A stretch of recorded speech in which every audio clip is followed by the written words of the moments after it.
Assalamualaikum warahmatullahi wabarakatuh. Perkenalkan kami dari kelompok 2.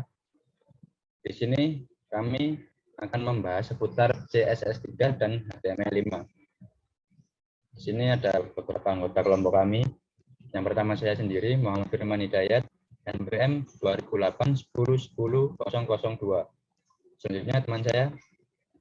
Dan saya Tegarudi Saputro, NPM 200810101008. Dan saya sendiri Abdul Wasi Al-Afif dengan NPM 200810810165. Untuk pembahasan seputar HTML dan CSS, HTML sendiri akan dijelaskan teman saya.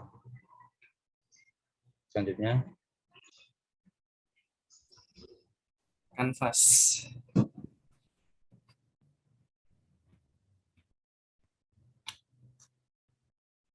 Canvas adalah elemen HTML yang digunakan untuk menggambar grafik pada halaman web. Elemen Canvas hanyalah wadah untuk grafik. Anda harus menggunakan JavaScript untuk benar-benar menggambar grafik. Canvas memiliki beberapa metode untuk menggambar jalur, kotak, lingkaran, teks, dan menambahkan gambar. Skrip di atas adalah kode untuk membuat grafik lingkaran. Next. Audio. Audio adalah elemen HTML yang digunakan untuk memutar file audio di halaman web. Teks antara tag audio dan audio hanya akan ditampilkan di browser yang tidak mendukung elemen audio. Di atas adalah skrip kode untuk elemen audio. Next. Source. Source adalah elemen yang memungkinkan Anda untuk menentukan file audio alternatif yang dapat dipilih oleh browser. Browser akan menggunakan format pertama yang dikenali. Seperti skrip di samping, source bisa berada di dalam audio ataupun tag elemen video. Next. Video. Video termasuk elemen HTML yang digunakan untuk menampilkan video di halaman web. Atribut kontrol menambahkan kontrol video seperti putar, jeda, dan volume. Sebaiknya selalu menyertakan atribut lebar dan tinggi. Jika tinggi dan lebar tidak di-setel, halaman mungkin berkedip saat video dimuat. Seperti skrip di atas, di dalam tag video terdapat source juga. Next. Artikel. Tag artikel menentukan konten mandiri dan mandiri. Sebuah artikel harus masuk akal sendiri dan harus memungkinkan untuk mendistribusikannya secara independen dari sisa situs. Sumber potensial untuk elemen artikel adalah untuk posting forum, posting blog, dan kabar berita. Elemen artikel tidak ditampilkan sebagai sesuatu yang istimewa di browser, namun Anda dapat menggunakan CSS untuk menata elemen artikel, seperti skrip di atas. Next. Nav atau navigation bar.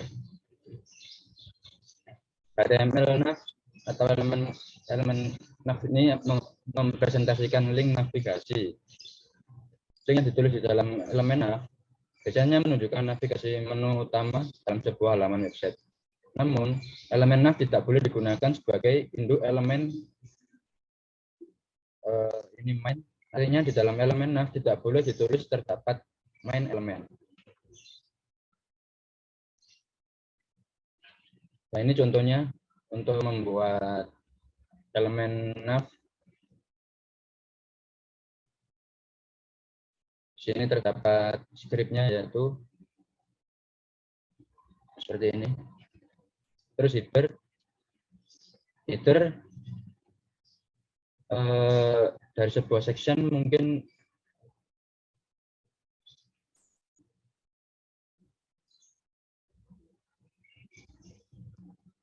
Kelebihan seperti itu karena biasanya header berfungsi untuk menentukan header dari website yang berisi logo atau nama website. Contohnya seperti ini.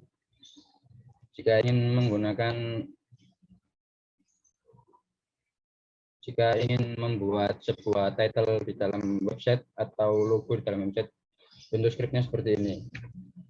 Terus section biasanya digunakan untuk meletakkan konten. Sebuah section biasanya diletakkan setelah header dan sebelum footer. Contoh seperti ini. Di sini ada section pertama yaitu ada Muhammad Firman Hidayat. Terus ini ada keterangannya. Terus di sini untuk membuat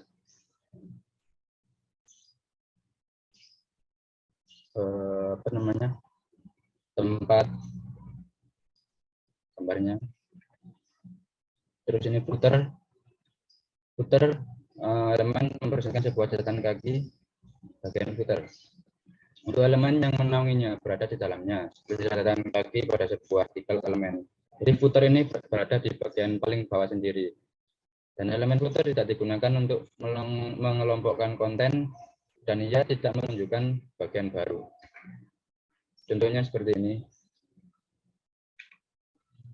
Kekurangan HTML. HTML biasa digunakan untuk membuat halaman web statis sehingga jika ingin fitur yang dinamis perlu menggunakan bahasa backend seperti PHP ataupun JavaScript. Terus tidak memungkinkan user atau pengguna untuk menjalankan logik. Terus fitur baru tidak dapat dijalankan secara cepat bagian browser, jadi tidak responsif. Kelebihan HTML 5 yaitu yang pertama penanganan error yang lebih baik, kemudahan untuk membuat aplikasi web, sintaks yang lebih sederhana, dukungan untuk pembuatan website yang responsif, terus support konten video dan audio, dukungan untuk grafik vektor kompatibel dengan lebih banyak browser, penyimpanan informasi secara lokal, fokus otomatis pada kolom form menjalankan JavaScript di web browser.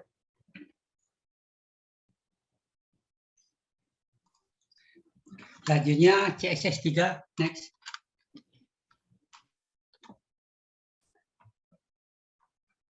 Next, Mas. Nah, CSS3 sendiri terdapat rancangan draft yang pertama kali rilis pada tahun 1999.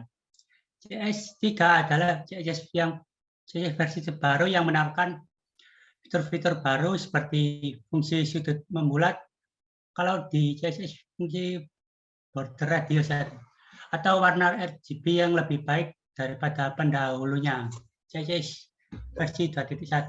Next. Nah, pada CSS3 sendiri ada beberapa fitur yaitu pertama packet media, media queries, math.ml, transform, transition, grid layout, web animation, flexible layout, multi-column. Next. Packet media adalah properti yang dapat mengontrol presentasi konten untuk media cetak atau media lain yang membagi konten menjadi halaman terpisah, yang mana dapat mengatur jeda halaman, mengontrol area yang dapat dicetak, menata halaman kiri dan kanan secara berbeda, dan mengontrol jeda dalam elemen. Next. Nah, properti pada pack media adalah seperti pack break before, pack break after, pack break inside, or pants, width and add pack. Next. Selanjutnya media queries. Media queries adalah properti yang dapat membuat tampilan website menjadi responsif. Responsif website dapat berarti website akan menyesuaikan tampilan dan ukuran berdasarkan perangkat yang dipakai. Media query dapat digunakan untuk memeriksa banyak hal seperti lebar dan tinggi viewport, lebar dan tinggi perangkat, orientasi, yaitu mode landscape atau portrait. Next. Nah, ini ada dua contoh pada situs figma.com. Pada sebelah kiri ada yaitu berupa pada tampilan desktop dan pada sebelah kanan adalah tampilan handphone.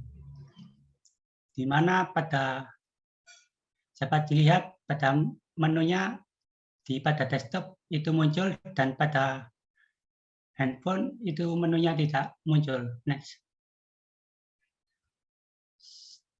Ini adalah contoh dari kode media queries, yaitu add media screen, yang kemudian minimal lebar bisa diatur sendiri, kemudian dan diisi dengan selektor yang mau diubah ukurannya. Next. Kemudian itu MathML. MathML adalah fitur yang dapat digunakan untuk memfasilitasi penggunaan kembali konten matematika dan ilmiah di web, dan untuk aplikasi lain seperti sistem aljabar komputer, pengaturan huruf cetak, dan sintesis suara. Next. Nah, ini adalah contoh dari kode CSS MathML. Next. Kemudian transform adalah properti yang dapat memutar, menskala, memiringkan, atau menerjemahkan elemen.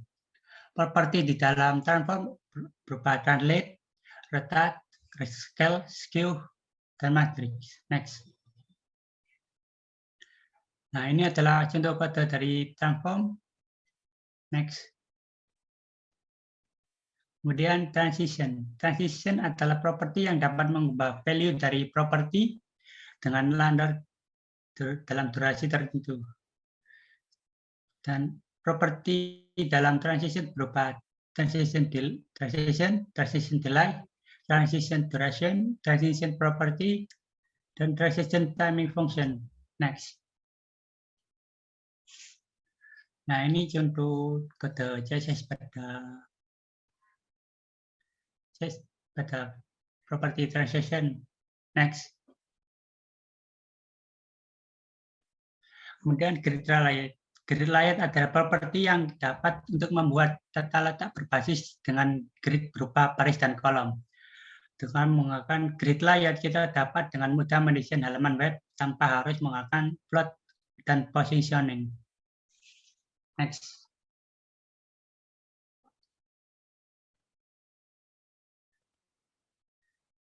Berikut ada properti dari grid layout, ada grid area, grid auto columns, grid auto flow, grid auto row, grid column end, grid column gap, grid column start, grid column, grid gap, kemudian grid row end, grid row gap, grid row start, grid row, grid template area, grid template column, grid template row, grid template, dan grid. Next. Nah, ini contoh dari kode CSS grid layout, dapat dilihat diri. Next.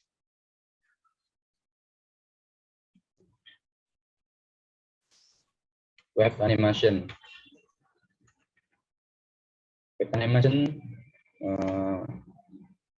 menggunakan keyframes. Animasi menggunakan elemen secara bertahap berubah dari satu gaya ke gaya lainnya.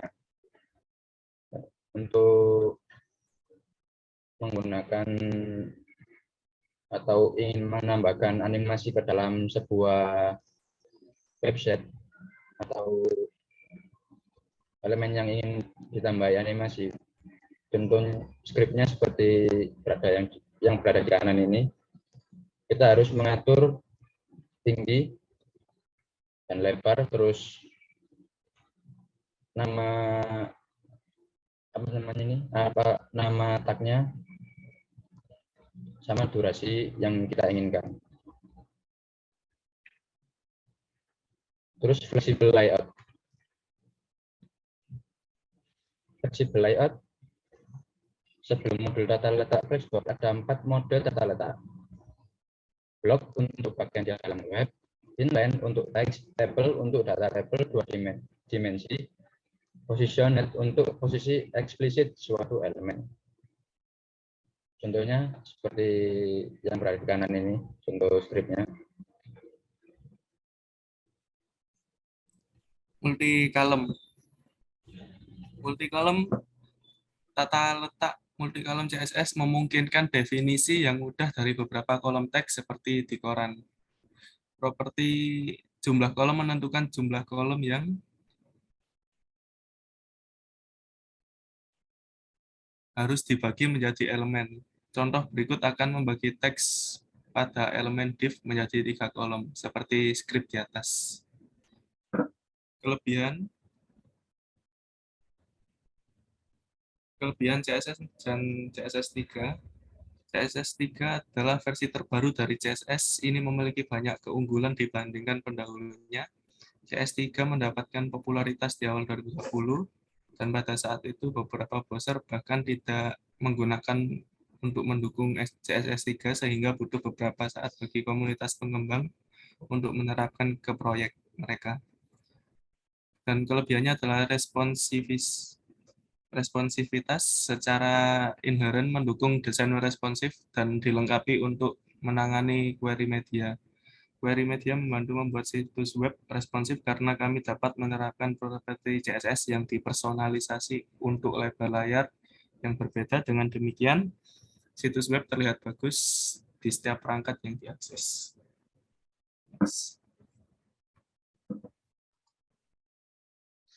Kemudian kekurangan, next. Kekurangan CSS dan CSS3. Kekurangannya adalah tampilan pada browser yang berbeda-beda. Kedua, kadang juga terdapat browser yang tidak support CSS, yaitu jika menggunakan browser lama, kemudian harus tahu cara menggunakannya, dan kemudian dibutuhkan waktu yang lebih lama dalam membuatnya. Dan terakhir adalah belum lagi ada bug dan error dalam CSS, karena CSS3 ini masih dalam pengembangan. Next. Kemudian dropped properties. Next. Drop properties adalah antara lain adalah drop down. Kelas drop down merupakan position relatif yang diperlukan ketika kita ingin konten drop down ditempatkan tepat di bawah tombol drop down, yaitu menggunakan position absolute. Kelas drop down konten menyimpan konten drop down yang sebenarnya itu disembunyikan secara default dan akan ditampilkan saat mengarahkan kursor. Bisa dilihat di gambar di atas ini ada drop down BTN. Nah, lebar minimumnya diatur ke 160 px. Jangan ragu jika untuk mengubah kode ini. Next.